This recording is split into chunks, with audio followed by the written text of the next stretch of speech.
Hello and good evening. Welcome to the very first episode of Saviours of Reviewniverse. My name's Tom and I'm a big Flash Gordon fan. And my name's James and I've just watched Flash Gordon for the first time in 30 years. This evening we'll be looking at the first film in the Flash Gordon franchise, which is Flash Gordon. And we'll be analysing this film from the perspective of a first-time viewer, or someone who hasn't seen it for a very long time, and someone who's seen it millions of times before. As we say at the beginning of every episode of the other show we do, Yes. there will be... Spoilers! Spoilers indeed. Yes. Right, so, we're talking about Flash Gordon, we've established. We are. It's all new territory. Can I just say, Yeah. I'm doing this for you. I'm doing this for our friendship. All right, I'm making the sacrifice for you. Sacrifice. Listen to him. Right, well, let's see what you have done. Because I want to hear your plot summary. Right, already. yeah. No, Let's this go is for it. this is the bit that Tom normally does, of course, the plot summary. So I hope that this... I've just thrown my glasses on the floor. These are new as well. They're brand new. Careful. Danish, these are. Look, Danish then design. chuck 'em up I know. anyway. I'm just not doing it. Well, I'll put them on, then they can't have an accident. So I've put this together in the style of you. An idiot. No, in your style. So Good. this, I hope, It's like is properly comprehensive. thorough, very thorough. Should be on the telly kind of thing. Exactly. Yeah. Now every Right. little detail it has been considered. So this Looking forward is to it. the plot summary for Flash Gordon in the style of my friend and colleague, Mr. Tom Scriven. Emperor Ming the Merciless of the planet Mongo is a bit of a bastard. So, for a laugh, he begins destroying the planet Earth by causing natural disasters. He's got this Yeah, it's like- got whole control. panel. control unit that goes, hurricane. Oh, I'll have one of them. It's brilliant. Yeah, it's really good. Meanwhile, on Earth, New York Jets quarterback Flash Gordon gets on a small plane and meets a travel agent named Dale Arden. Unfortunately, the cockpit is hit by a meteor and the pilots die. But luckily, Flash isn't just a football star, he's also a bloody hero, so he takes control and lands the plane. However, he's landed in this greenhouse thing that's owned by a former NASA scientist called Dr. Hans Zarkov, who's completely not mad at all.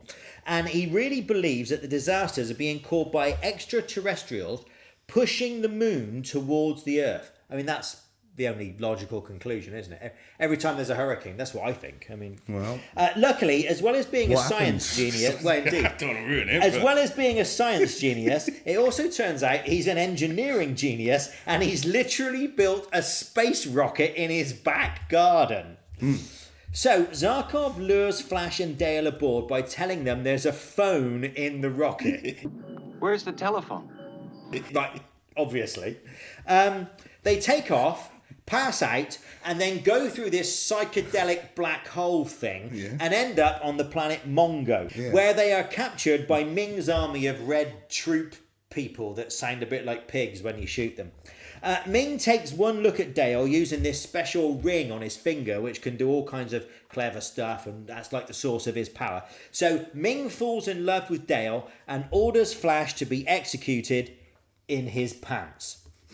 But Ming's daughter, Princess Aura, has fallen in love with Flash.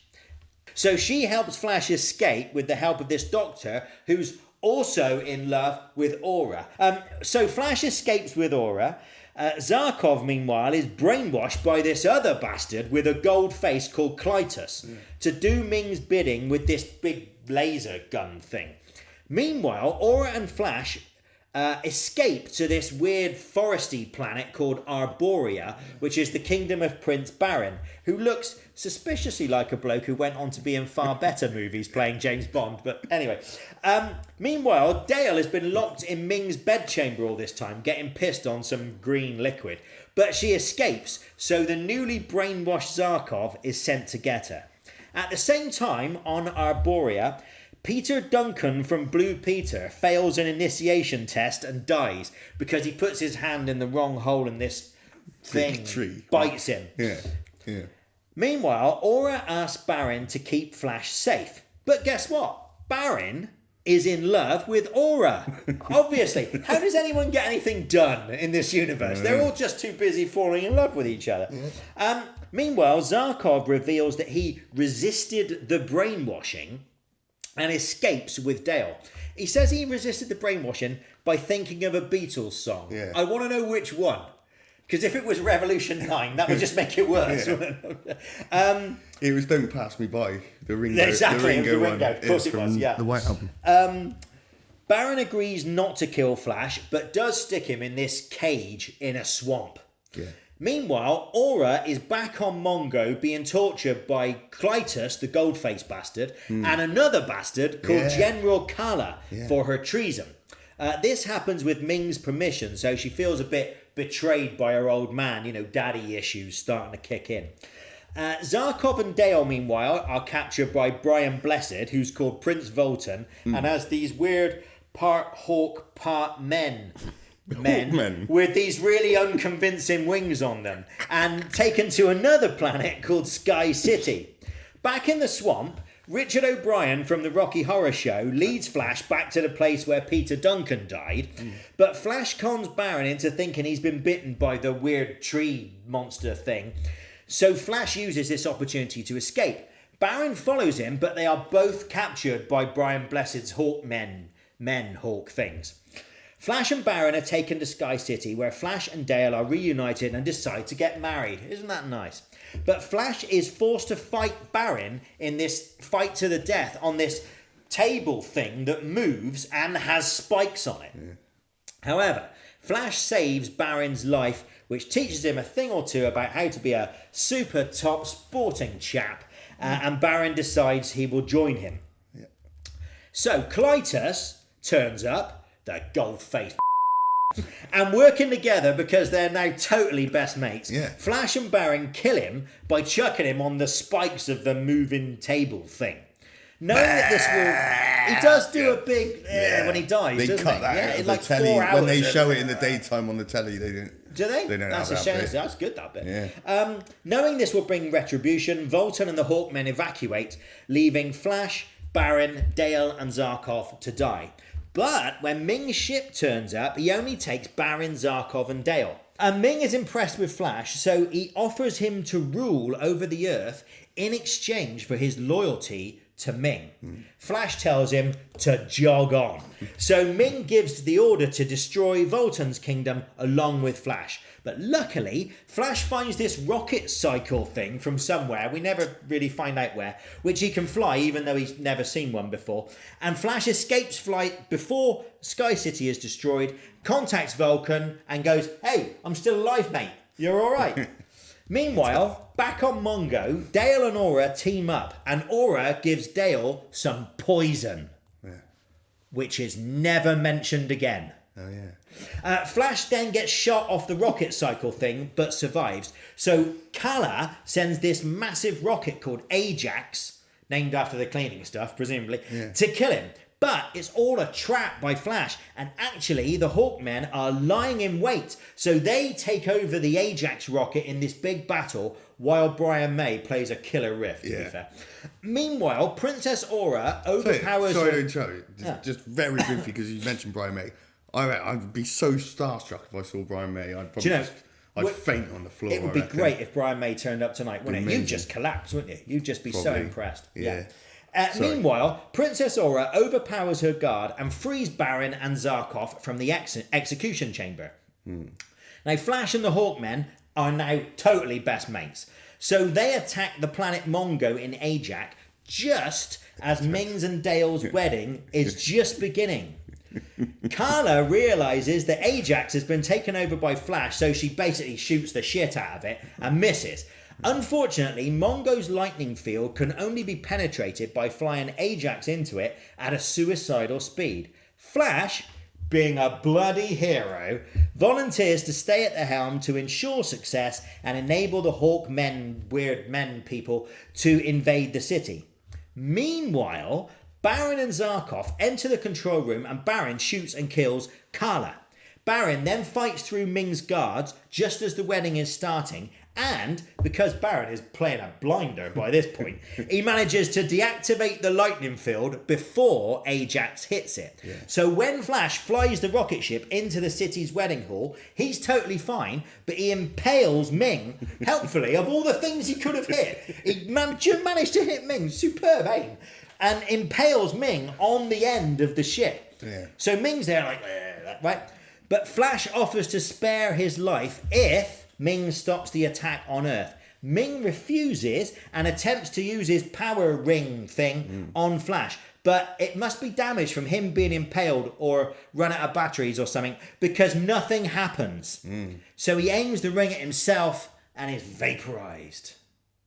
So they all have a big party because Ming is dead and everyone's jolly good friends after all. Although Zarkov turns out to be not such an amazing genius because he says he doesn't know how they're going to get back to Earth. Meanwhile, Ming's ring is still on the floor. So somehow during the celebrations, no one's actually thought to pick up the source of power of the most evil man of the universe and they just left it on the floor. So it's picked up by this unseen person. It's just a hand. And Ming's evil laugh is heard. So maybe there will be a sequel after all. Although obviously not because there hasn't been one in the last 44 years. Yeah, it's not. It's still 44 years. The end. So, would you like some background information about this film? Yes, please. I'm fascinated to know how such a thing could have been made. Right. Well done. That's the correct answer. Thank you. Appreciate your cooperation. We can get through this. I've written quite a lot. But I'm going to do proper serious stuff. What James Just like I do when I'm in that chair. Yeah. Normally. Yeah. It's also serious. So, let's begin. The character, Flash Gordon, was created by American illustrator Alex Raymond and was first seen in comic strips published in 1934 by King Features to rival the very successful Buck Rogers in the 25th century comics. So, Flash Gordon's creation was just to basically muscle in on Buck Rogers' action. I did wonder which came first. There you Buck go. or Flash. So there we are. Yeah. The first appearance of the character on screen was in film serials. So these sort of shorts back before telly and that, when you had to go to the cinema to watch. Are these the black and white ones starring Buster Crabbe? Buster Crabbe. So I think I saw some of these when I was a kid on TV in summer holidays. I think they were on the telly. Yeah, like 10 minutes long with the planes going up on strings and stuff. Yeah. So they were sort of multi-part things that went on. So there was Flash Gordon, just Flash Gordon in 1936, Flash Gordon's Trip to Mars in 1938, and Flash Gordon Conquers the Universe in 1940. So yeah, as you say, it was Buster Crabbe portraying Flash Gordon. Yes. Buster Crabbe had won the 400 metres freestyle swimming gold medal in the 1932 Olympics. So that's a reaction to Johnny Weissmuller then. That's what happened with him, wasn't it? He was a swimmer who became a movie star, Tarzan. Right. In this case. Well, it's funny you mentioned Tarzan because Crabbe had also played Tarzan and Buck Rogers. So with those characters and Flash Gordon, he'd starred as the top 3 syndicated comic strip heroes of the 1930s. There's a fact for you. That's Buster Crabbe facts. Very good. Very good. So, well done, Buster. Yeah. So interest in making a Flash Gordon feature film picked up in the 1970s. Maverick Italian producer Dino De Laurentiis. I'd say he didn't direct Maverick with Mel Gibson or the Top Gun Maverick. He's passed away since then. Yeah. No, he's a Maverick, and he's an Italian producer, Dino De Laurentiis. Mm-hmm. He held the rights for the character, and he's credited for producing movies such as Barbarella in '68, Serpico with Al Pacino in '73, Death Wish '74. So all different sorts of things, but big successful stuff.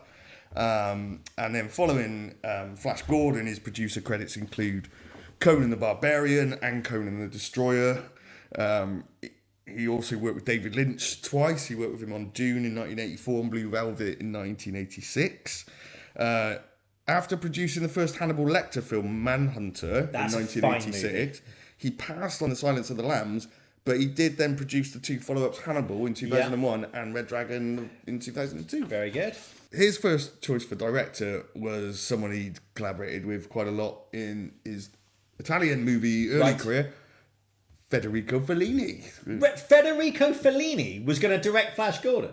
He really? He was De Laurentiis' first choice. Okay. And he did option the rights. No, Okay. and he was a fan of the original comics. All right. But he was not convinced of the... That strikes me as aiming high. Yeah. That's like my cricket club trying to get Ben Stokes. Okay. Do you know what I mean? Well, yeah, okay. But it's... Yeah, he didn't think that adapting a comic book Was his cup of tea. No, okay. was such a good idea. Nicholas Roeg was then Yes. hired to direct. So he directed Don't Look Now in 1973. Yeah. The Man Who Fell to Earth in David Bowie. 76, Yeah. among other things.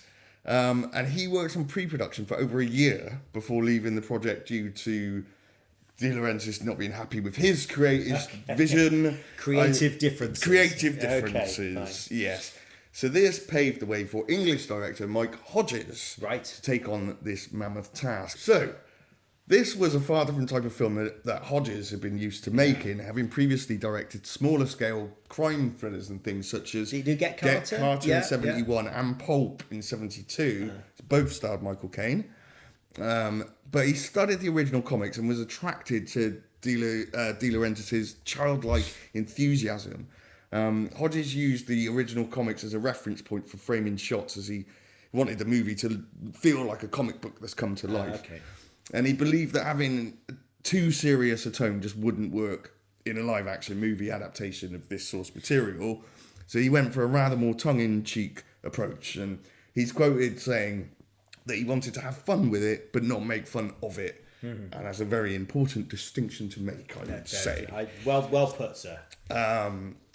Enter the Dragon writer Michael Allen was initially hired as the screenwriter, but was replaced. I think there's a pattern emerging here. And he was replaced by Lorenzo Semple Jr. So he had previously worked with De Laurentiis on the 1976 King Kong remake, Right. but was best known for being involved with the development of the 60s Batman TV series. Oh, okay. Writing the pilot and the first 4 episodes after it was picked up. Okay. And he wrote the screenplay for the Batman movie with all the baddies in it, the Adam West Batman movie. The Adam West period, yeah. Lorenzo Semple Jr. went on to write the screenplay for Never Say Never Again. Oh, yes. So there we are. Yes, I should have known. So there we go. Call myself an expert. I didn't in get Bond. around to watching that one, but we'll on a cover future that at some episode. point. Yeah. Call myself an expert in Bond. I didn't even recognise Lorenzo Semple Jr. Well. What am I like? Rubbish. Yeah. So the cast. Sam J. Jones Yes. was cast as Flash Gordon. Apparently after Dino De Laurentiis' mother-in-law had seen him on an episode of The Dating Game, but other sources claim it was Hollywood Squares. So I'm not quite It's sure. important to get this stuff right. It Isn't is. You know? I didn't want to say it for fact if I wasn't sure, right? And there Was he an actor or was he more of a model? Well, originally he was a semi-professional American football player. Right. He was turned down by the Seattle Seahawks, Oh, right. but played for their practice team, the Flyers. Yeah. And this was his first major acting gig after only appearing in Sex People comedy 10 with Dudley Moore. Is that a appropriate These are sex description? people, Lynn. Yeah. So that was in 1979. Yeah, so he did some modelling. I think he did a bit of nudie stuff. There was a Canadian model, Dale Haddon. She was initially cast as Flash's immediate girlfriend, Dale Arden. Oh, so she was called Dale as well in real life? No, she was initially first Dale person, Haddon, okay. this model. Okay. But it was just a few days before shooting was due to start. De Laurentiis just basically went off her. He said she looked emaciated. Thought she looked a bit... Too thin? Yeah. So Melody Anderson gets a phone call. And they go, quick, you've got the gig. She had to shoot off on a plane straight away because they were filming in London. Let's hope it didn't get hit by meteors and the pilots get sucked out and they land in the greenhouse of a mad NASA scientist. Luckily they didn't. No. And she managed to get over here in the UK. So she'd only really been into made-for-TV movies and a few more acting gigs after Flash, but she's now a therapist. So, right. Yeah. Oh, very good. We have Max von Sydow, who played the evil Emperor Ming the Merciless. He had mainly appeared in dramas and thrillers in his early career and then become a legend of the horror genre after starring as Father Merrin in The Exorcist in 1973. He reportedly enjoyed the production a great deal, and Sam Jones had praised him for the support and advice he gave him. He's apparently stayed in costume while delivering the off-screen lines while they were doing Jones's close-ups, and sort of help to him bring out the best in him. And his costumes were massive and heavy, and he didn't need to do. So he went above and beyond what he was required to do to help the inexperienced young actors. So we'll talk about this later, but he is one of the best things in it. Yeah. I mean, he's a proper brilliant actor. He is fantastic, I don't know if you noticed Brian Blessed's in this movie. All right, everybody! Into the air, my hawk people! Come on! Die! What? Just in passing. Yeah. You got to turn the volume up. Yeah, that's right. You can't hear him properly. Very understandable. Yeah, very understandable. Okay, so he was a huge fan of the Buster Crabbe film serials as a child and would pretend to play Volton back then, and that gave him the firm belief that he was born to play the part. And so Brian Blessed, so he's been in Z-Cars, Three Musketeers, I, Claudius, Blake 7. He became a mountaineer. He did. He claims to have tried to climb Everest a couple of times. 3 times. Yeah, He's never reached the summit, but he's got bloody eye up there, close. right? Yeah. Higher than me, anyway, right? Yeah. So he claims to have punched a polar bear on the nose in the North Pole. Okay, fair enough. He's completed over 800 hours of space training at Star City in Russia. Right. And he's a black belt in judo. Wow. Although I reckon these days I could probably take him. I don't know. He just jump on you, just sit on you. He'd just shout you to death. So, Fiddler on the Roof star Topol was cast as mad scientist Dr. Hans Zarkov. Topol was, of course, enjoyed by us in Review to a Kill episode 12, as he Which played... you can watch right now. It's down there, just watch it. Yeah. Tom's going to edit it into TDM. there. Let's go. We go. He was Milos Colombo, remember? He was, in that, with his pistachios in For Your Eyes Only. And that was the year after Flash Gordon. Talking of Bond, we got Timothy Dalton as Prince Baron. And we've just been talking about him in episode 15. Which you can get here. Down there, Luxury TDM. There it is. Yeah. And we will continue when we look at License to Kill in Review to a Kill 16. Oh, no, it's not there yet. Yeah. No. It might be if you're watching this far, in a few months in the future. Yeah. We just can't put it there yet because we haven't filmed it yet. Yeah. Italian actress Ornella Muti was cast as Ming's scheming daughter, Princess Aura. Who has a... Can you just calm down? Because you're just playing... This is proof of what I'm about to say.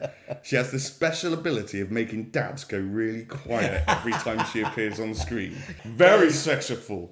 She's very sexiful, Mr. Bond. Another Italian actress, Mariangelo Malato, was cast as the sadistic General Colour. And she shared many scenes with Peter Wyngarde as Clytus. Yeah. And Clytus was made up for the film. He wasn't in any of the original comics or anything. Really? Yeah. So I think pretty much everyone else was existing characters, I believe, but Clytus definitely not. Oh, right. So, Peter Wyngarde had been a household name, famous for playing Jason King on the telly in the late 60s, early 70s. But his phone got a bit quiet after he was prosecuted for gross indecency in 1975. I'll just say... Gloucester bus station, public toilets, crane driver. And we'll leave it there. He wears a mask throughout the movie, and his request for it to be removed during his death scene. Michael, I think... I'd like them to see my face, Michael. That was promptly shot down by Hodges. I think he said, we could do that, or you could keep it on your bus station public toilet. Crane driver prick. And then he just ended up with that shot of his eyes, tongue bulging out instead.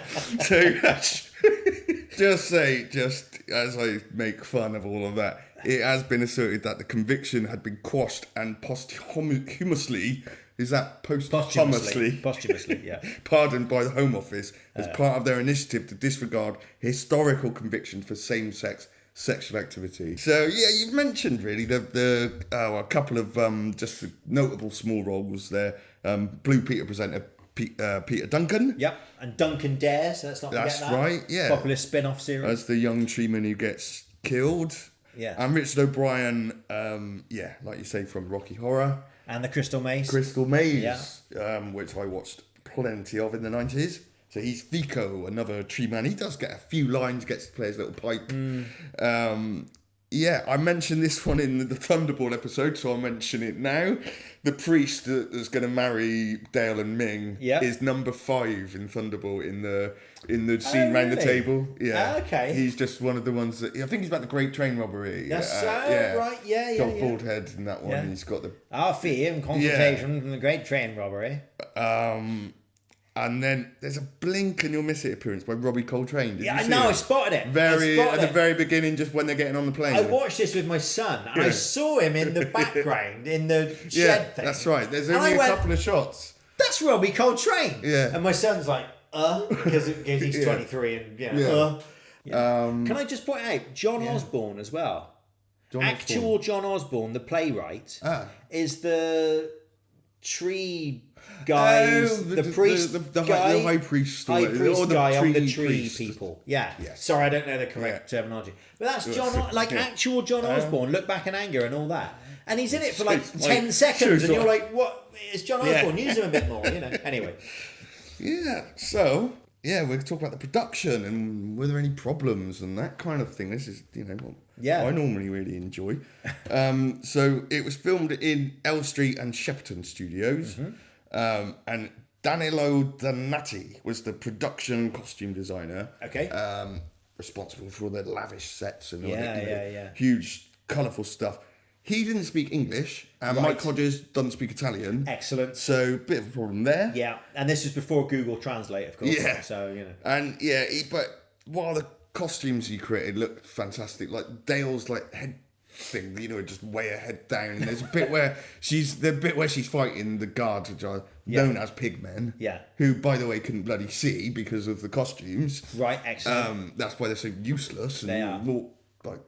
They are one completely of the reasons they are. But that's why she had to go around putting her shoes by the wall each time and running around without her shoes on because she got the ridiculous high heels and everything. Okay. There was creative chaos throughout the production, let's say, with constant last minute script changes and no one ever quite knowing what was going on. I mean, you mentioned the poison thing, and it's one of the things with the ending of the movie. They just didn't know what to do. Right. There was a big set with a skull that was built that was just didn't quite work, and they ended up, like you say, ditching all that, miraculously impaling Ming with Rocket Ajax.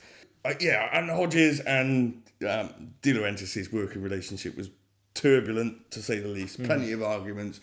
Hodges kind of walking out on the production and being convinced to come back, and he didn't really understand. He'd never done this sort of movie before. True. He didn't really know why he was asked to do it. True, but this De Laurentiis does seem like a bit of a nutter. Oh yeah, absolutely. Well, because he kind of eventually, after because he was sort of convinced he wanted him. Even though they had back and forth and ups and downs. Yeah. And he's like, apparently, he's like, Dino, why were you so convinced it had to be me? And he just went, I like your face. Unfortunately, there weren't really any notable accidents. No. I knew that would upset you. Because there weren't really that many massive stunts. I mean, we'll get to that. But the Hawkmen battle scene required a 60-foot high, 100-foot wide blue screen. And apparently the fight arranger, Bill Hobbs, got terrible flu on the day they were going to shoot the attack on Ajax. Right. So Brian Blessed claims to have choreographed that entire fight. But, I mean, it's in the book, the Flash Gordon Bible, by John Walsh. So excellent. So the main problems really were with the man himself, Sanjay Jones. There was some kind of argument with De Laurentiis, wasn't there? So, initially, Dino sat him down. He said, "Right, Sam, you're gonna be. I like your face. I like your face. You're gonna be a big star. Big right? star. Don't fuck around, right? You can do that when you're in a movie. When you are a big star. Yeah. Okay. And you got plenty of time to enjoy yourself." And then you get the money, then you get the power, then you get the woman. I know that, yeah. And then Sam J. Jones said, I could do that. Or I could go out straight away. Right. Get into brawls and stuff. Just before they were about to start shooting, he got in a fight out in London or something and massive gash on his head. Right, Which he had to go to hospital, get stitched up. Apparently Dino went in and was like, he's not my man's face, you know. And I think the doctor was a little bit, this is an emergency room, not actor studio. But he might have had an influence because he did remain without a visible scar. He was all right, but he apparently didn't really learn his lesson from that and still got in a bit of trouble throughout. Even though he, again, like I say, he was quite disciplined with the actual work and the training. Yeah. For the most part, he was a bit of a tearaway. Did he Lazenby it a bit? Yeah, it is a bit unfair. Apparently, like his lawyers, gave him some bad advice, and he was sort of on enough money. He didn't really need the money, but he was entitled to this sort of weekly actor's pay that he wasn't getting. Right. And his lawyers sort of insisted that he goes to Dino and says, you should be paying me. So he took this advice. Cue Big Ray. Yeah. Well, eventually, I think what he actually did was then missed work because his representation kind of told him the only way they're going to pay you if you don't show up. Word to rule. Okay. Right. So he missed like this day of filming that apparently had like 400 extras and really costly, things. So eventually sorted the money side of things with Laurentis, but very begrudgingly and at a cost because damaged relationship. Once they'd finished principal photography and to take a little break, Sam J. Jones was not invited back for reshoots or dialogue dubbing. So he thinks that it's about 40% of his voice and 60% of another actor's voice used in the final movie. Right. It's unknown exactly how much is him and how much is this other guy. There's a bloke called Peter Marinker, who's a British actor. He mostly does voice work. He does some other stuff as well. But he's acted in nearly 50 video games. And that's who does a lot of the Flash Gordon voice. And the falling out, of course, heavily contributed to stopping any sequels from being materialising after everyone was signed up for multi-movie contracts at the beginning. They were going to do a trilogy, at least. Okay. Yeah. So, just got said about the box office. The reception. It wasn't actually as bad as you think. I mean, we think of this now as like it was a flop and it's kind of getting the cult status, but it did really well over here. Yeah. Not quite so well in the US. It did all right in Italy as well because of Malato and Ornella Muti, so we had this like Italian and Laurentis, so had a big Italian sort of presence.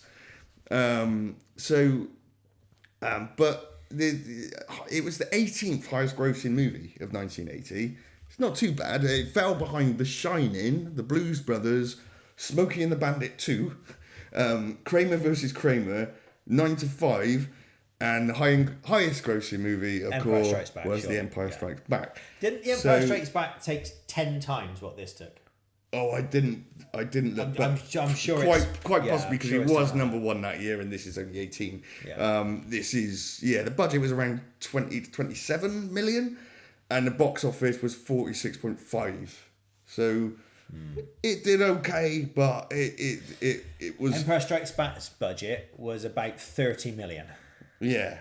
And probably did about 600 10 billion, times billion, squillion, million, bazillion. Yeah. And so I mean, it washed its face, but it wasn't successful enough to secure a sequel. Well, and that with they were. I think just the thing that Sam J. Jones, I could have recast it. I don't know, but basically, not good enough. And I mean, it could be reasonable to argue that the person who single-handedly destroyed franchise was George Lucas, because he was a massive Flash Gordon fan. Yeah, he was going to write one, wasn't he? He was trying to acquire the rights to direct the movie in the early 70s. Yeah, couldn't get them, and thought, well, I'll just write my own story instead. And it was Star Wars. And then by the time the sequel was out, which was much darker in tone and serious, and everyone was already really invested in the characters. They thought they were onto a massive winner here with Superman and Star Wars, preceding this movie, and things weren't quite not so much. Not to be, no. Mainly thanks to George Lucas. Well, it could be argued. Well, thank you for the excellent background information. Right. What do we do next? What do I normally do at this point? Well, we normally activate the bomb board, but we haven't got one, have we? There is no bomb board. Luckily, though, I mean, should we just go straight to I it? think I think this is your masterpiece. I think you should introduce it. I can just do it like this. It's the gourd board. Wow. So here we go. Yeah. It looks like the bomb board's had a little baby, Nice mini bomb board. and it looks Very like that nice. because that is actually what happened. Yeah. I witnessed it, and Yeah. I'm going to go and see a whiteboard birth trauma therapist. Emotionally scarred forever. Yeah. Well, Quite I'm very disgusting. impressed with the gourd board. It's Okay, very nice. well, prepare to be more impressed, Wow, James. okay. Because let's turn on our little kit here and okay, so let's do it. Let's do it.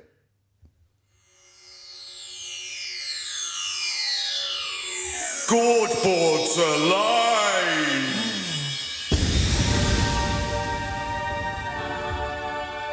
Yeah. It's an extraordinary thing. It's got the same categories, hasn't it, as the bomb board, James, so no need to worry about We don't have to go over any previous scores. surprises No, or anything. No recaps. Same categories as the bond board. Pretty much. Excellent, Yeah. excellent. Right. Good. So what I'll do is this time I'll write the scores in because I'm you and you're me for this episode. Oh, yeah. I'll write the scores in. Oh, yeah. Am I red or blue? I can't ever remember. You do the technical You can stuff. with choose the this pens, time. It doesn't don't really I? matter. We'll do it one off. I'll be You're red then. normally red. I'll be red then. Okay. Look, if the format's working, let's not change it. Yeah. Bless you. Oh, sorry, that's that jalfrezi I had earlier. Right, so red and blue pens on standby. And what's our first category? It's opening sequence, pal. Of course it is. Opening sequence. What are you saying? Mate. Okay, well, you're the expert. You lead. What are you saying for opening sequence? It's not very long, It but is it's very ominous. It's very, like you say, we've got the control panel there. We've got Clytus on board. It's just a good opening line. What plaything can you offer me today? He says. And he just thinks, I'm just going to knock the shit out of Earth. Just for a laugh. For a laugh, because that's what I do. Yeah, I do like the panel with the things on. Yeah, with all the different weather Yeah, I controls. do, like your hot hail there. Hot hail. That sounds like Yeah. fun. Yeah. Let's try that. So yeah, I do quite like, I what just does like it sound like? Hurricane and Hurricane, you got earthquake, even though Earthquake. they've never heard of Earth before. Earth, no. That's true. Yeah, volcano eruption or something like that, and just big wind. Big wind. Well, again, that'll be the jalfrezi. Yeah. Okay. You're supposed to ask me for the score. Oh at yeah, this so point. what would you score it, James? I have. Well, now, I mean, it was a bit short, wasn't it? Can we? I know no messing about. I know you're very fond of this movie. It doesn't matter. I have an awful feeling my scores may be a little lower than yours. And- Well, perhaps substantially lower than yours. that's I mean, right. I'm torn between a 5 and a 6. I feel like a generous 6, but it's short, isn't it? You put what you want. So you're annoyed already. This is our Christmas It's very episode. short. Look, I'll give you I've it. got my Christmas T-shirt on. Look, this is my Christmas episode, so I'm trying to be nice, but I can't give that a 10. It's just not. It's not 10 I'll give you material. a is it? 10. Give it a 5. But you're writing the numbers. Oh, like sorry. you- Yes, I'm writing the numbers down. Right. So what are you scoring? 8. It's going to be like this all the way through. A 5 from me and an 8 from Tom. Because he's brilliant. It's clearly not. Right. Theme song. Right. Oh, I haven't really done a lot of music. Inexplicably, No. I don't know a lot of this on the keyboard that I've Well, written. you're the musician. I mean, I'm waiting know, for you to provide but- some. Of course, it's Queen. We got the vinyl here. Look. Yeah. This is an old. Well, that's the score, isn't it? This We is got to do the theme tune first, haven't we? oh yeah, but it's theme got, song, All yeah. right, well that's on Queen's Greatest Hits. Yeah, okay. I'll rest of ruining my set. Can I? But yeah. Can I just sort of? I feel I should. I'm treating this like a therapy session, but Yeah. I feel like I should make a confession at this Yeah. point. So, Queen's Greatest Hits came out in 1981 when I was 6. Yeah. Right. I am quite certain I was not alone in this. Children of my age, right? Their parents had 2 tapes in Yeah. the car, right? Brothers in Arms by Dire Straits right, yeah. and Queen's Greatest Hits. See, mine. So I feel while I sort of respect Queen and all that, I sort of You ain't don't got to- listen to them today because I feel like I sort of overdosed. Yeah. And I was never very fond of the Flash theme tune. It always felt like, oh, okay, Flash is the next song. Well, let's just sort of get through that before we get to something I preferred. So when we come to talk about the score, my score for the score will be higher because I quite like the score. I'm not a big fan of the theme song. All right, Sorry. so what's your score for the theme song? 5. Yeah, again. Sorry. You've gone 10, haven't you? 9, I've gone. 9. I also grew up with Queen, but I kind of probably have overdone them, but my brain hadn't told me that because I still listen to Queen. I know you like Queen. I do like a lot of their stuff. Yeah. But no, I've just always been a fan of Queen, and it's just works for the movie. It just Well, does this lead us on to score? yeah, Because I think you're right. I think this does work for this movie. So I like, because it's a big, colourful movie. Yeah. I think it needs a big score. Well, yeah, And and- I quite like the fact they didn't go for like a big orchestral thing because maybe that feels a bit too serious if they're trying to keep it light. So I can understand why they went there for were the sort orchestral of riffs and- arrangements. Yeah, but it's So not the like the music. score of a Bond film or... you know. No, but the music was written by Queen, and then there were all orchestrations from that material adapted. Is that by... what you hear on the album? No, well, you mainly hear the Queen music, Right. but there's orchestrations that were done by Howard Blake, who was the guy that wrote the music for The Snowman, Walking in the Air and all that. Right. Yeah, so he did a lot of Kind of a collaborating different with Queen. vibe to this. Yeah. I mean, I thought the music was the But best yes. bit. I talked about the riff when they're attacking the Yeah. Ajax rocket thing, which I thought that sequence worked pretty well. And although I'm not a big fan of Queen, I did quite like the Oh, score. the doorbell. Sorry. There's someone at the door. There's somebody Okay. at the door. There's somebody at the door. This is a bit embarrassing. Okay, Sorry, sorry. Yeah, no. I wonder- I'll just hold the fort here. Yeah. Good evening, viewers. You go and.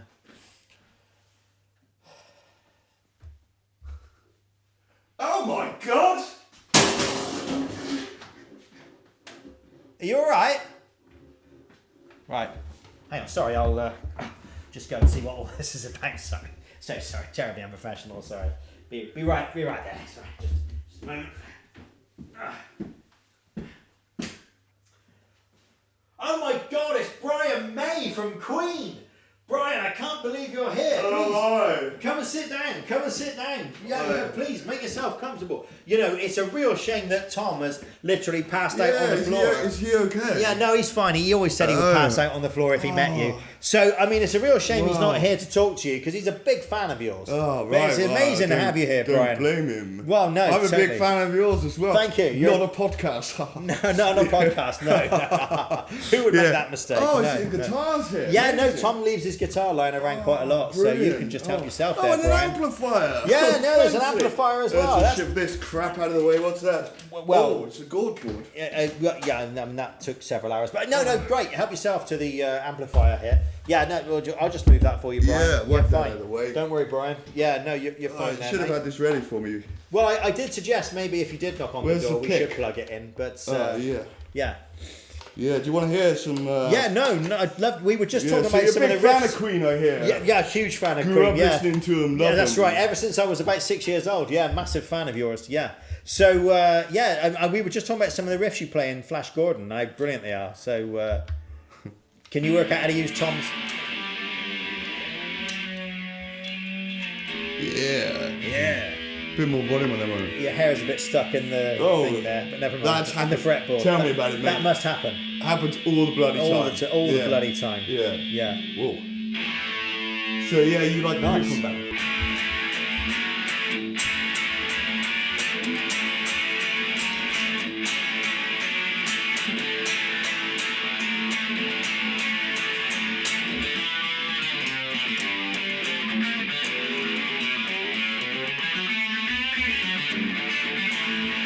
Oh, that's the snooker. That's the Sorry, snooker. I was gonna say, that's- I yeah. get confused. Yeah. I'm a rock star, you know. Although it did sound great being Shit. played in your unique Brian May style, there, Yeah. Brian, the snooker thing. So yeah, we had a lot of fun on the sure, movie. sure. Me, Fred, Brian, and no, that's The other me, Rog and one, John. yeah, the other one, yeah. Did all. So yeah, we did a lot of stuff. So can you? There was. Do you remember the one? Very high. Oh, do you remember this one? I do. And it's sung in that lady's really high lady. Do you know who we got in to do that high lady's voice? No. That was Rog. Ah, Bloody hell. oh, very good. Shit. Bless him. Bless him. Is your hair all right there, Brian? Yeah. Yeah, okay, good. You seem to be getting your hair caught in your fretboard, but that's all right. Don't It worry. always happens. Yeah, Tell me no, about it, I mean, mate. that must be an occupational hazard as a rock We god, I did the imagine. football fight. I wanted this one to be a lot heavier. It's the one on Right. the ended up on the heavy synths.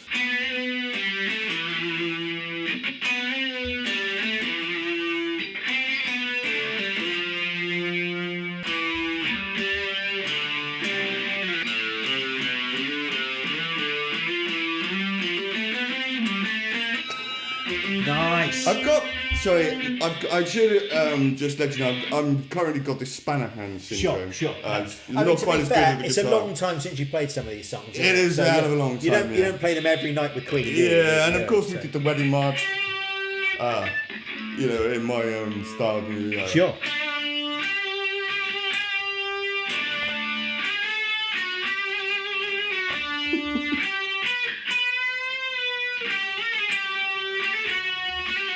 Oh, my spanner hands really kicked in No, there. you're cool, you're cool.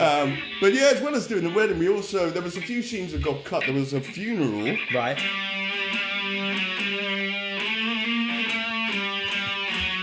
That would have sounded great, I think. And a bar mitzvah. Nice. Well, I mean, you've lost none of your touch, Brian. That's all I can say. You're on fire. You know, you're it's definitely me. Yeah, But- it's definitely you under that hair, isn't it? Yeah, I think someone wants me. Oh right, okay. Do you have to go, sort Brian? my hair out and my Okay, spanner. yeah, no, you sort your hair out, mate. Well, thanks for that's coming feedback. in. Take that, Yeah, take there's that. quite a lot of feedback from this. I'll deal with this. Thanks, Brian. Cheers. Nice to meet you. Wow, that was amazing. Oh, here's Tom. Tom, you'll never guess what. What? Honestly, Brian May was here. He played What? the guitar and everything. Oh, he picked my up your God. guitar and Was played that it. who was at the door? I Yeah, can't I know. remember Yeah, anything. yeah, I know. You collapsed, Oh, and then flip. Brian popped in, and he had he played some riffs for us. It was absolutely What? amazing. Honestly, you would have loved Here it. in my flat. Oh my God. Yes, Brian May. Brian May was here. I was going to ask him to explain some complicated astrophysics to me because I know he's. Oh, an he would have astrophysicist. told you all about that. Well, I didn't want to Yeah. stitch you. I mean, I didn't want to give him a question that he couldn't answer. So, And badgers and hedgehogs. badgers, He's probably done a load of research on badgers what's and it hedgehogs. like being married to Just- Anita Dobson? All that Yeah, stuff. You know, I could and have asked him Geoffrey anything. Stenders. And You Geoffrey get it right. Stenders, yeah. And yeah, he probably did a few hours research just in case you did try and track it. Yeah, well, yeah. catch him out. So yeah, I wish I'd asked. Waste that, to of be honest. time for Brian May. For all that flipping Brian May research wasted that all his time. he Sorry about did. that. So look, after all that, we need to score The the score. score. So what are you saying? 9. 9 for the score. I'm going. I can't remember most of it. No, well, quite. I'm going 7. Who are you again? Yeah, my Sorry. name's Jimmy. Yeah, Jimmy. Hey, Jimmy. Jim. You are Jim. So you've said 9. I've said 7. And next we have stunts.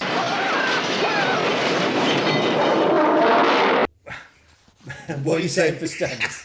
Well, I mean, Are there any? It's not exactly Bondish, is No, it? You know, no.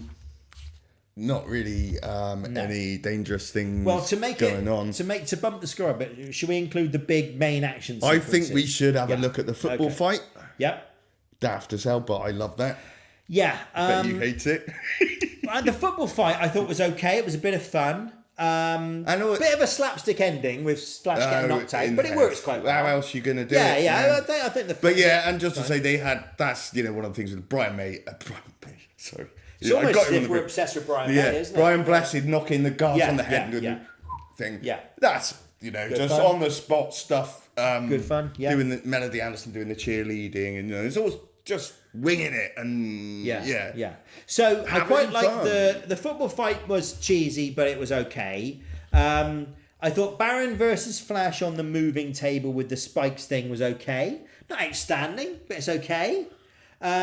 Tim running around with his gun shooting people was a bit better. A couple of nice bastards from Tim as well. Sorry, which is good. I love the Flash.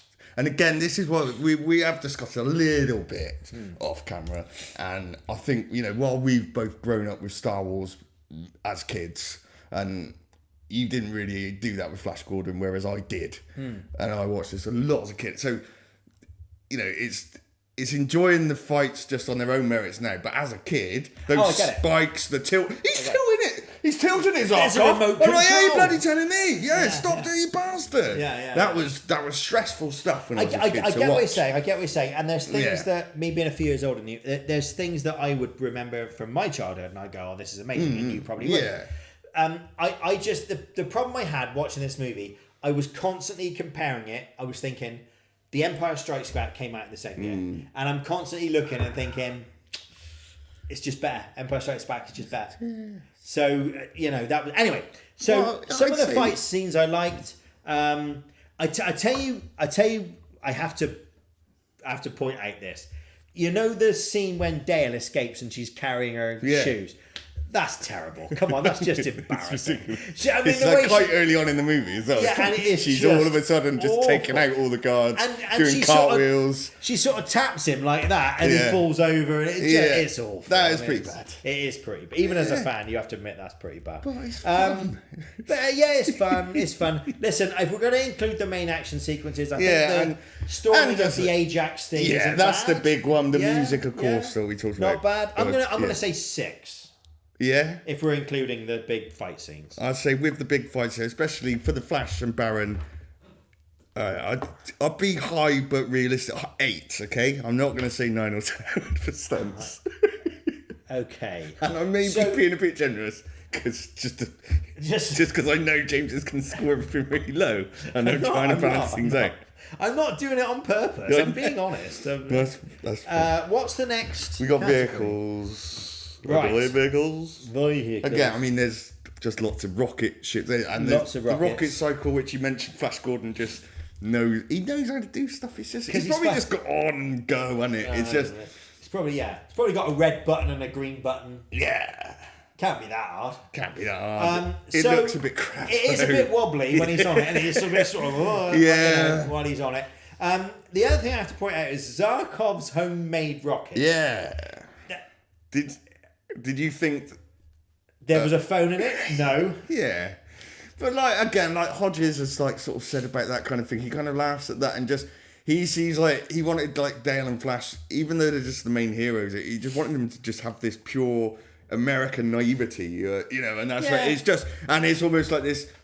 The commentary I listened to was back in the George W. Bush era. Okay. And he sort of references Bush a lot, this kind of you're with us or you're against us, and it's just that real simplicity, beef-headed mentality, but a purity and an honour to him as well. I get it. I just...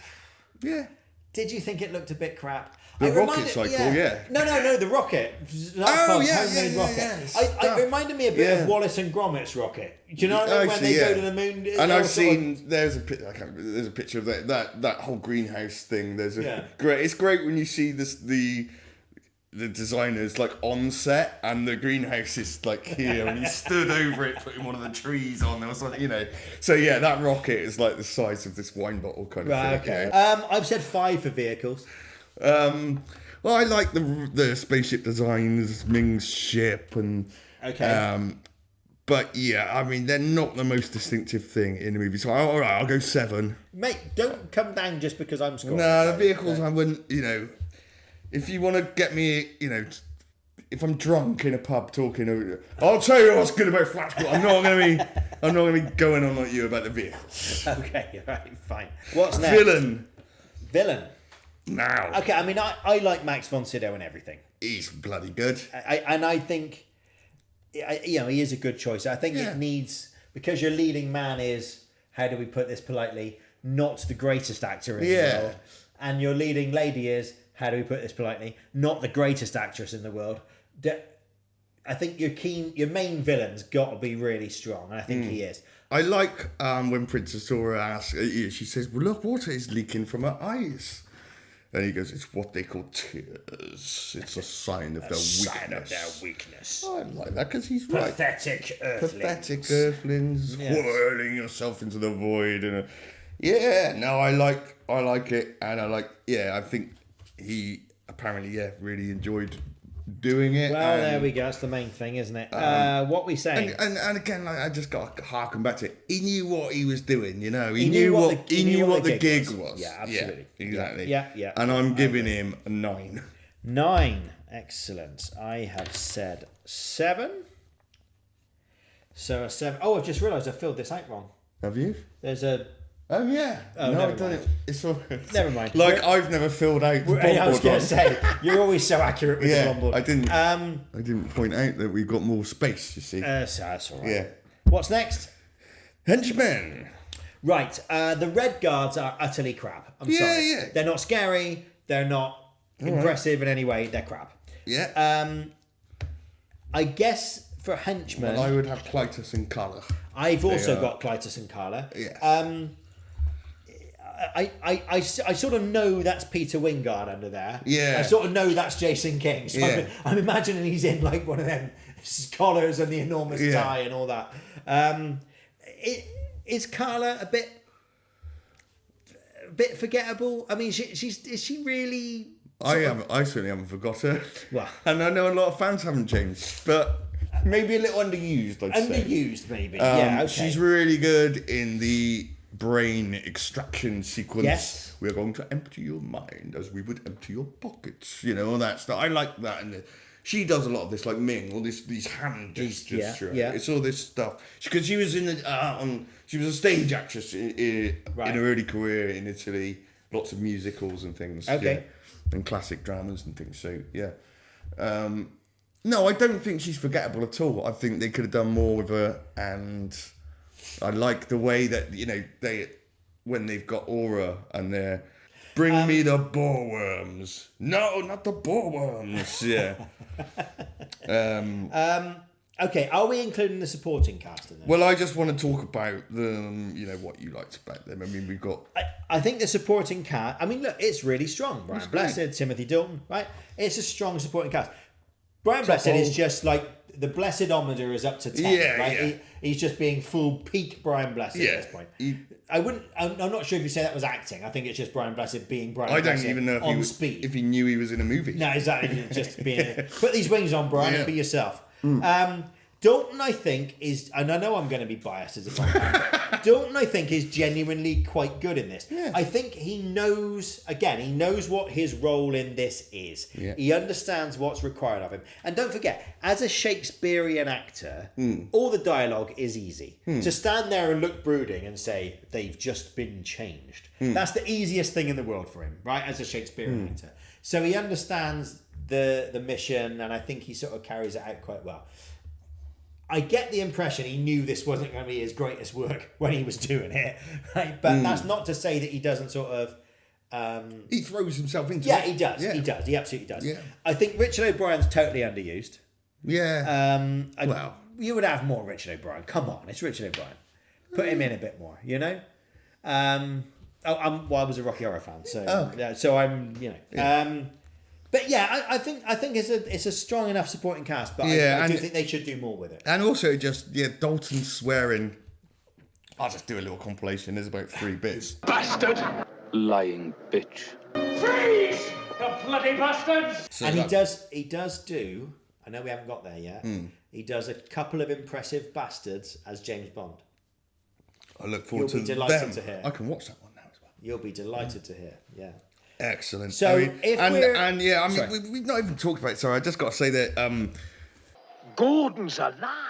Yeah, Gordon's alive has become the most quoted line from this movie. Yeah. I didn't really know why, other than because it's on the Queen single and it's echoes and it sounds really cool in the bit. Oh, that yes, it's on of course it is There's on the loads single, of isn't it? loads Yeah, of dialogue in the single There and is. on the soundtrack album. Yeah. But it was almost like a a meme before memes were a thing. Yes. It's this thing. If you go to Gordon is alive, everyone And knows of what course, it is. Blessed, you know, he's not like Radiohead got sick of doing Creep, you know. He's like, no, do your line, Brian. What? Gordon's alive! I'll do it 10 times if you want. No, that's enough. Go Just away the there, once is Brian. fine, Bri. Yeah, So, no, he's quite happy to shout that out. So daily. are we including the supporting cast Yeah. in Henchmen? Yeah. Okay. In that Soon case, as- I'm going to say 6. Right, I'm going to go Because the 9. henchmen alone, I had a 4 because I thought those red guards thing were just awful. But What are you? Clytus and- What are you saying, 9. henchmen? 9 for henchmen. Now, would you like me to fill out the board correctly or carry on doing it incorrectly as I've done? Can't keep doing it as Okay. you've done it. So It's up to you. It doesn't matter. It's only one show. isn't true, it? it's a one-off. Yeah. It's a one-off. Although it would be nice to keep the gourd board for posterity. Location. Yeah. Well, I mean, there is actually only one exterior Yeah. sort of bit in the whole movie, which is An airfield. The airfield, and that's in Broadfield Airfield in Scotland. Yeah, I was going to say, I guess it's Scotland for Yeah. Robbie Coltrane. Yeah. Other than that, they shot in Elstree and Shepperton Studios. What do we make of the sets? Love them. I mean, because again, you know, you've got to think. I do love Empire Strikes Back. I love the darker, you know, more serious tone to that. But I just love a bit of just go. Should we put a bit of colour in this, or should we just go all and then just like just fill the screen with colour, the whole frame, each frame, gold, glitter, sequins. Mad over the top. What do you reckon? Not a fan? No. I mean, I get what they're trying to do. Yeah. And I suppose you could argue if they basically tried to remake Star Wars and they had a background that looked like sort of vaguely like the background of the Death Star, they would have got criticised for that, right? Yeah. So they have to do something a bit different. Yeah. I get it. It's just, Too colourful. well, it's just a bit much, isn't it? It's It is a cool. bit of a psychedelic dream. you know? Yeah. It's like Sergeant Pepper 13 years later, you know, it's all sort of, hey, all the Again, I'm time. not really hearing that as a criticism. Yeah. Anyway, Yeah, not I for really me. like it, and I like. Did you notice the skies are very interesting? yeah. And the way they did that was to inject different coloured ink into water tanks, shoot that at high speed, and then when you slow it down, you get these swirling. Like a lava lamp effect. Very Exactly. nice. That's very good. So that is It's a nice good to see little- some practical effects, and nice Yeah. that it wasn't CGI or Yeah. early version of CGI. Yeah. So that was cool. I will. Yeah. Okay. Fine. I will go along with that. What are you saying? 8. Okay. are you saying? I've said less than 8. I've said 5. That's not a very good 8 I've drawn there. Oh, Sorry. come on, mate. I know. Can you write an 8 properly? What's the matter with you? I know how All that malarkey. I know how important the bomb board is. There we are. Gourd board. The gourd bomb board. Right, well, you described the story in marvellous detail. Thank you. It's Thank you. mad as hell. It was kind of largely made up on the fly. Yeah. Doesn't make an awful lot of sense. I like the fact that the moon is the whole thing about it is the moon is gonna crash into the earth. And you never see the moon. You never see it. You never see that. And why don't you see it? Because if you you've only got 1 second left, is that Does the moon suddenly go?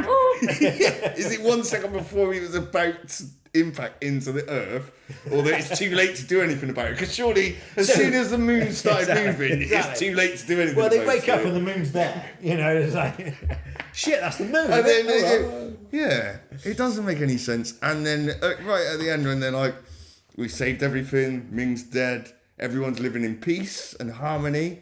So should we stick around? She said, no. No. Yes, we're out of here. I'm a New York City girl, she says. And you just think, one, the moon is now an inch away from you. Yeah. New York may very well not be there. This place is like a utopia now. Yeah. No, I'll go back to Earth. Yeah, I'll go back to my shit job in New York. Okay, So, yeah. I'm giving the story a 5. I'm giving it an 8. There's a slight discrepancy in our Yeah. scores. I'm really sorry. Oh. 7, 9, 6, 9, 5, 8, 5, 8. So there is a slight discrepancy in our scores. If I'm right, there's only 3 There are indeed. 3 elements remaining. But what on earth could they be? I'm powerless to speculate. They would be. Gadgets, gags, and girls. And there's the moon 1 inch over there. It's gadgets, gags, and girls. It's gadgets, gags, and Right. girls. Right. Gadgets. What are you saying? I like the surveillance droid. I've put him as a gadget, even though he's a character. The one that shoots the lizard. Lizard man. thing. Yeah. Okay. The reverse sound timer. It's just crap. It's just. I'm not having that. The telepathy machine.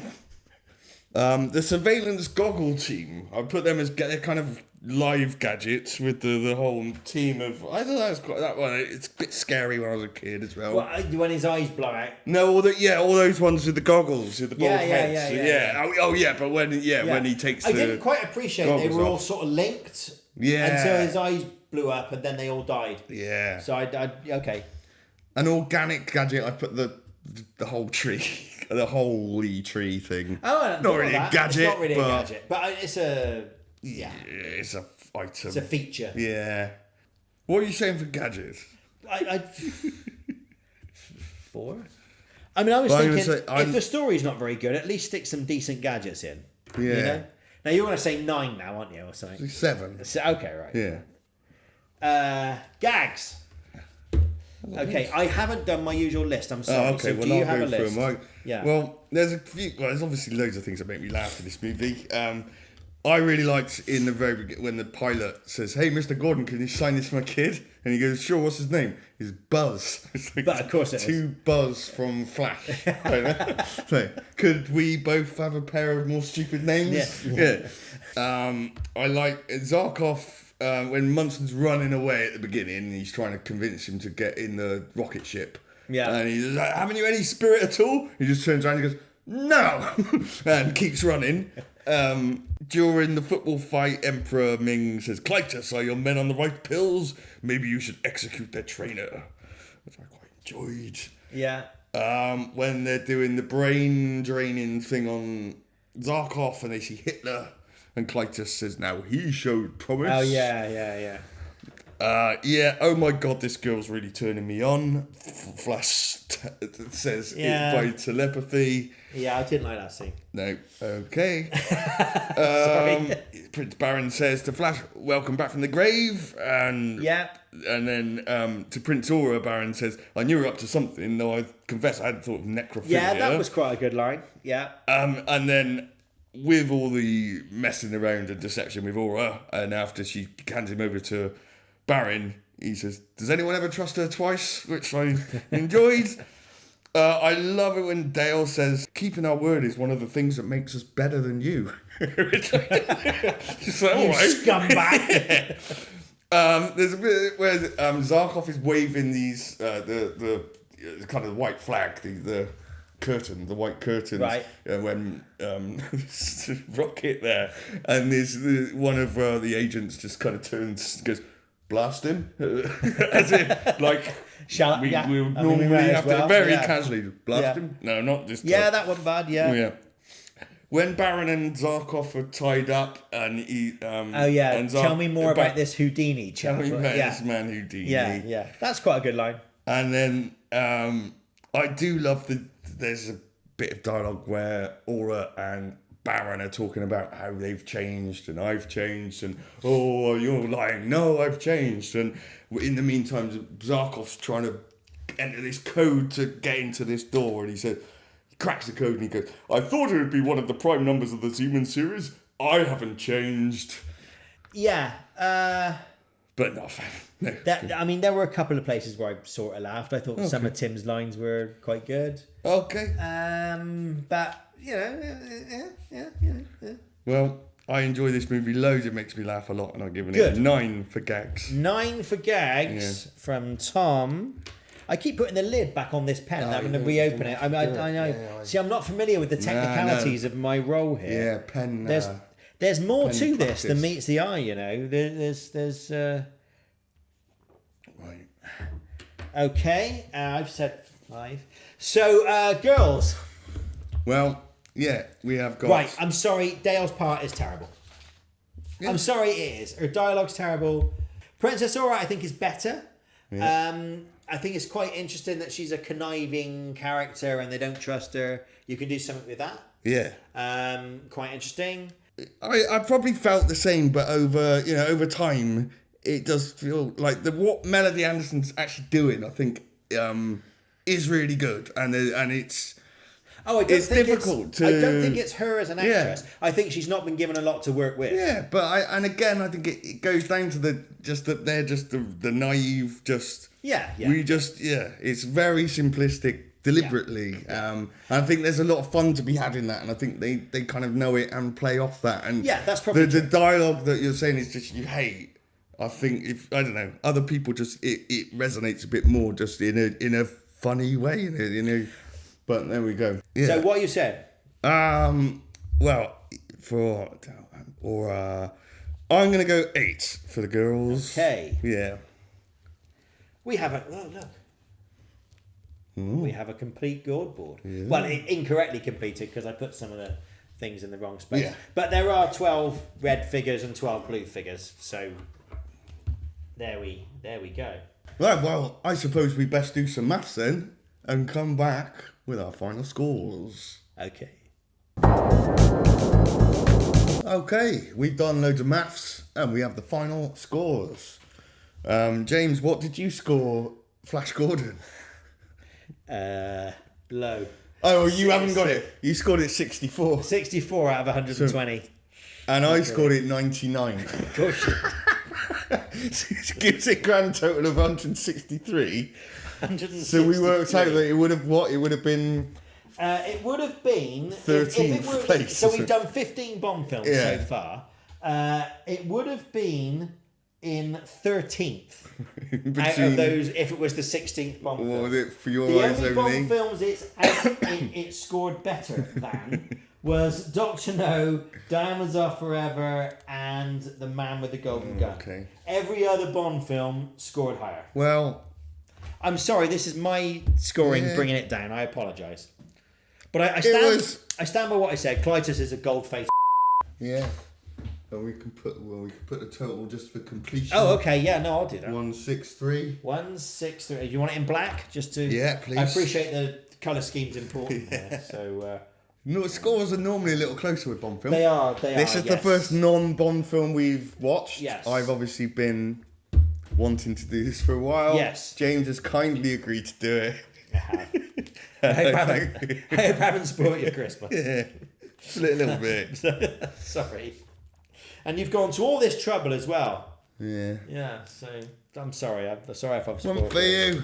Never mind. Look, we can stick. I'll stick another 20 on if you want. No, For Tim no. and his and for Flash and his pants. There We you can't go. all like the same stuff, folks. So, there we are. There we are. No. Good. So how are we going to end this special episode? Because normally we do a freeze yeah, we frame, do and we freeze normally frame. do. Hey, don't forget to subscribe. Oh yeah, we should say that. Yeah. Yeah. So you can follow us, the Bond Show at Review Kill Show on Twitter. Yes. You're on Blue Sky now at review2akill.bsky.social. Yes.